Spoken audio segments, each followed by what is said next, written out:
જય શ્રી કૃષ્ણ મિત્રો, હું છું રાગિણી જોશી. ફ્લેવર્સ ફેક્ટરીમાં તમારું સ્વાગત છે. આજે હું તમારી સાથે ભરેલા રીંગણની રેસીપી શેર કરીશ. એની સાથે આપણે બટાકા પણ લઈશું કે ભરેલા રીંગણ અને બટાકાનું શાક બનાવીએ છીએ, જે સ્વાદમાં ખૂબ જ સરસ બનતું હોય છે અને બધાને ખાવાની ખૂબ મજા આવશે. તો ચાલો આપણે બનાવવાનું સ્ટાર્ટ કરીએ. તો જુઓ કેટલું સરસ લાગે છે આપણું શાક. તો એની માટે મેં અહીંયા આગળ નાની સાઇઝના જે બજારમાં રીંગણ મળતા હોય છે એ લીધેલા છે. તમે જોઈ શકો છો ને. હવે એને આપણે કટ આપી દઈશું એની ઉપર. સાથે એક વાટકી શિંગદાણા છે, ચણાની દાળ જે ફરસાણની હોય છે એ લીધી છે, નાના નાના 4-5 બટાકા લીધા છે અને તમે જોઈ શકો છો એ રીતે 7થી 8 નંગ મેં ટામેટાં લીધેલા છે. બટાકાને પણ આ રીતે ધોઈ અને છોલી લીધેલા છે અને એની પર પણ આ રીતે કટ મૂકી દીધેલા છે. અને સેમ એ જ રીતે મેં રીંગણમાં પણ જો આ રીતે કટ મૂકી દીધેલા છે. અને સાથે સાથે કટ કરીએ ત્યારે ચેક કરી લેવાનું કે અંદર કોઈ ઈયળ કે જીવાત નથી એ માટે. હવે સૌથી પહેલાં આપણે એનો મસાલો પ્રિપેર કરી દઈશું, સ્ટફિંગ કરવા માટેનો જે હોય છે તે. એની માટે મેં અહીંયા આગળ એક વાટકી નાની ચણાની દાળ લીધેલી છે, લગભગ 50 ગ્રામ જેટલી ચણાની દાળ છે. એની સાથે લગભગ 25 ગ્રામ જેટલા સિંગદાણા છે. મીઠું એડ કરીશું. હવે તલ એડ કરીશું. 2 ટેબલ સ્પૂન જેટલા મેં તલ એડ કર્યા છે. જીરું એડ કરીશું. કાશ્મીરી લાલ મરચું એડ કરીશું કે જેથી કરીને કલર બહુ જ સરસ આવે છે આપણા શાકનો. પિંચ જેટલી હળદર એડ કરીશું. અહીંયા ઘડી આપણે શાકના ભાગની બધી જ હળદર એડ કરી લેવાની છે. ધાણા જીરું પાવડર છે. થોડોક ગરમ મસાલો છે, 1/2 ટીસ્પૂન જેટલો. આદુના ટુકડા છે, લગભગ 1.5 ઇંચ આદું લીધું હતું, એના ટુકડા મેં કરીને લીધા છે અને એને મિક્સરમાં જો આ રીતે સરસ પીસી લીધેલું છે. તો આપણો શાકમાં સ્ટફિંગ કરવા માટેનો મસાલો રેડી છે મિત્રો. તો ચાલો હવે એને આપણે સ્ટફ કરી લઈએ, અંદર ભરી લઈએ રવૈયા. એને એકદમ ટાઈટલી ભરવાના છે, પોલા પોલા નથી ભરવાના, નહીં તો પછી શાકમાં ટેસ્ટ જ નહીં આવે. આ રીતે એને પ્રેસ કરી અને પ્રોપર અંદર ભરી લેવાનું છે. જો તમે જોઈ શકો છો ને, એકદમ સરસ નાના નાના અત્યારે રીંગણ મળતા હોય અને એમાં જ્યારે આવું શાક બનાવીએ તો ભાખરી બનાવી હોય કે પરાઠા બનાવ્યા હોય તો બંને ઓછું પડી જાય એટલું સ્વાદમાં ટેસ્ટી બનતું હોય છે આ શાક.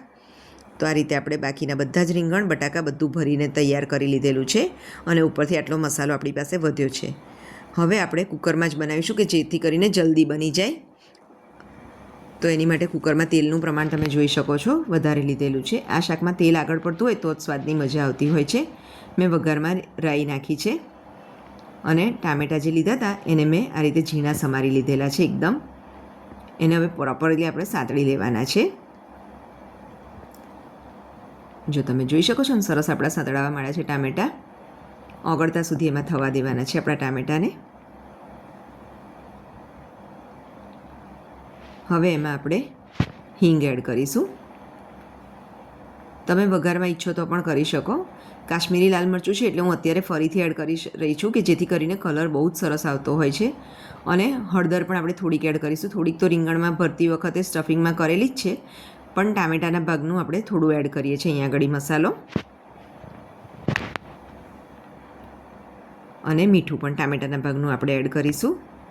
હવે જો તમે જોઈ શકો છો આપણા ટામેટાં કેટલા સરસ સતળીને એકદમ પ્રિપેર થઈ ગયા છે. હવે આ સ્ટેજ પર આપણે જે રીંગણના રવૈયા ભરીને તૈયાર કર્યા છે બટાકાના એના, એ બધા અંદર મૂકી લઈશું આપણે. આ રીતે બધા મૂકી દેવાના છે અંદર.